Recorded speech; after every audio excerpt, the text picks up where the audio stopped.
And thank you, Acting Speaker. I rise to speak on the Energy Legislation Amendment Bill 2023. And first I'd like to thank the Minister for Energy and Resources and her team for bringing this bill to the House. It's excellent to see so many bills coming through in the energy space, and it demonstrates how the Andrews Labor government is doing what matters when it comes to energy policy. I'd also like to acknowledge the wonderful contribution by the member for Lara that preceded me. The purpose of this bill is to improve and strengthen the framework around gas and electricity in Victoria.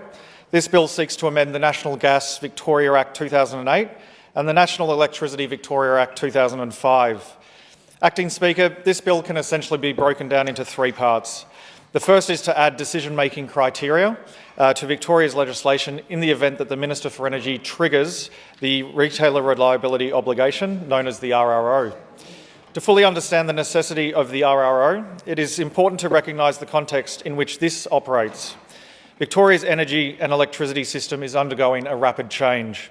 As the state, the nation and the world transitions from fossil fuels to renewable energy, increasingly unreliable coal-fired generators are being replaced with cleaner and cheaper renewables.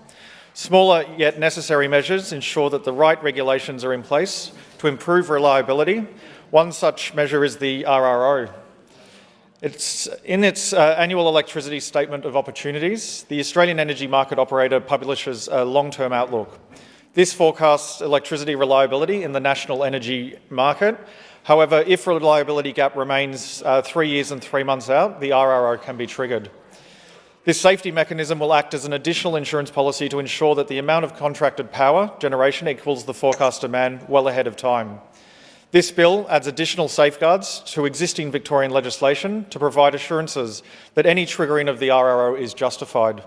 And for further transparency, once the RRO has been triggered, a statement of reasons will be published. The government understands that in order to facilitate an effective and efficient transition, we must introduce measures to ensure sustainability of our energy supply. We are continuing to progress our efforts, which will ensure that as coal-fired generators close, we have sufficient renewable energy generation and storage capacity. Strong renewable energy targets and programs such as the Victorian Renewable Energy Target Auctions, or named VRET 1 and VRET 2, are critical to this process. They provide long-term contracts that create investment certainty to build new renewable energy generation projects. After the success of VRET 1, it was great to be with the Minister to announce the successful projects for VRET 2 last October in my district of Glen Waverley. 6 projects have been successful. VRET 2 will bring forward 623 megawatts of new renewable generation, as well as deliver 365 and 600 megawatt hours of new battery energy storage. This will be delivered by the 6 successful projects. It was great to be down at Wilson's Transformers in my district, where we made that announcement.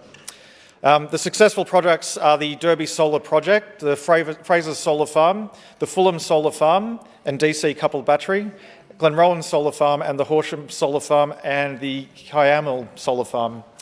Our government is committed to reaching 100% renewable energy consumption for government operations by 2025, which these 6 projects will help deliver.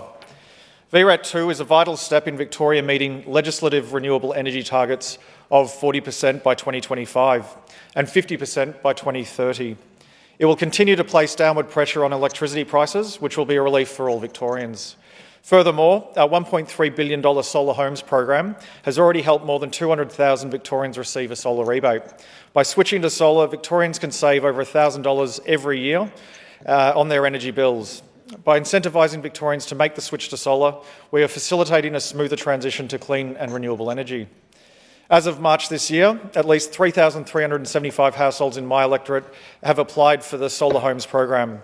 A majority of these applications have been for solar panels, but there have also been a significant number of applications for battery and solar hot water rebates. It's great to see so many people in my community that are taking up the opportunity to make the switch to renewable energy. I'm proud to be part of a government that is providing decent rebates for Victorians to make the switch to cheaper and more environmentally friendly sources of energy. While myself and my team of volunteers were out door knocking throughout the electorate, we've spoken to many households who have already applied for these rebates through the Solar Homes program. Many spoke of the financial benefits to switch to solar have already made to their finances, and many are also proud to be using renewable energy. On the subject of solar power, I must make a mention to my recent visit to the great local public school in my electorate, Brentwood Secondary College, after a heartwarming visit to Glenallen Special School. I joined the Deputy Mayor of Monash Council, Nikki Law, to take part in a tree planting event at Brentwood. Brentwood Secondary is leading the way on environmental action, having received the 2021 Premier's Sustainability Award and the 2022 Sir John Monash Award and the 2022 Resource Smart School Award as the only five-star Resource Smart school in the state. And I congratulate the Green Team led by Venkata Kalva, and I was pleased to play my part in protecting the local environment. Further to initiatives regarding solar, the Andrews Labor government has introduced the $540 million Renewable Energy Zone Fund, which will make it easier for new projects to be connected to Victoria's grid. And how could we forget that the Andrews Labor government is bringing back the SEC? The SEC will support Victoria's renewable energy transition. We are investing an initial $1 billion towards delivering 4.5 gigawatts of renewable energy. This government understands the importance of publicly owned renewable energy. Not only will it drive down energy prices, but it will also improve the reliability for all Victorians. The second part of this bill goes to aligning penalties applied to Victorian gas market participants with those in other jurisdictions. The bill will enable maximum civil penalties payable by gas companies to increase. This will allow the Australian Energy Regulator to consistently apply penalties across the East Coast gas market. This amendment reflects the government's consistent and tough approach to energy companies that do the wrong thing by Victorians. It is a shame and a disgrace that under the previous Liberal government, big energy companies were given free rein to exploit loopholes. In a short span of just 4 years, albeit for Victorians, gas and electricity disconnections more than doubled, and power prices increased by nearly 35%.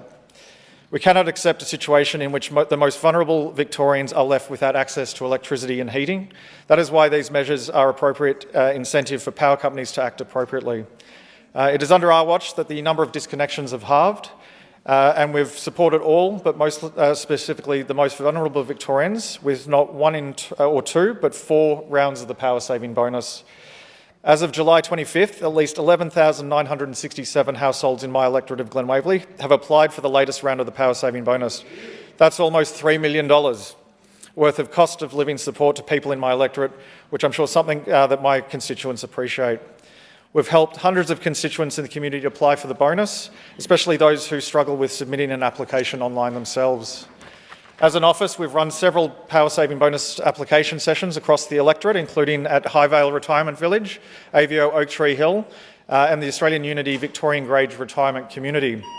We also ran 2 sessions at the South East Volunteers in Glen Waverley, including 1 session with the Premier.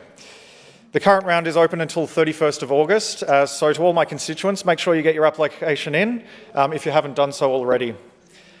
If anyone in the Glen Waverley districts needs assistance in applying, please contact my office. We are always there to help. Acting Speaker, this bill will encourage improved cooperation between the state and federal governments when it comes to energy matters, which is a win for everyone. For the last 10 years or so, Victorians have faced delays and stagnation on energy policy from the previous coalition government, including the lack of belief and motivation to be serious when it came to adopting renewable energy. Acting Speaker, as I mentioned before, the Andrews Labor government is doing so much work in the energy and renewable space. This includes in our recent budget commitment to introduce 100 neighbourhood batteries across the state, including in one in the city of Monash. These batteries will play an integral role in providing power for our local communities. Essentially, these batteries will collect energy and store it throughout the day and then feed back into the grid at night. As a result, an estimated 25,000 homes will be provided with cleaner and cheaper energy from these batteries. Once again, it's great to see so many energy-related bills being discussed in the chamber, including this bill. I'd like to thank the Minister once again, alongside her excellent team, for their tireless efforts in improving the energy sector for all Victorians. I'm proud to be part of an Andrews Labor government that takes energy policy, including renewable energy, seriously, so all Victorians, including those in my electorate, can have widespread access to cheaper and cleaner energy. Now, because this is the Energy Legislation Amendment Bill, I'd just like to digress, and I'm looking forward to seeing that the energy that the Matildas will bring tonight. Keir, Rasso, Fowler and Mackenzie Arnold, I'm sure they're going to shock the English into submission, and I commend this bill to the House.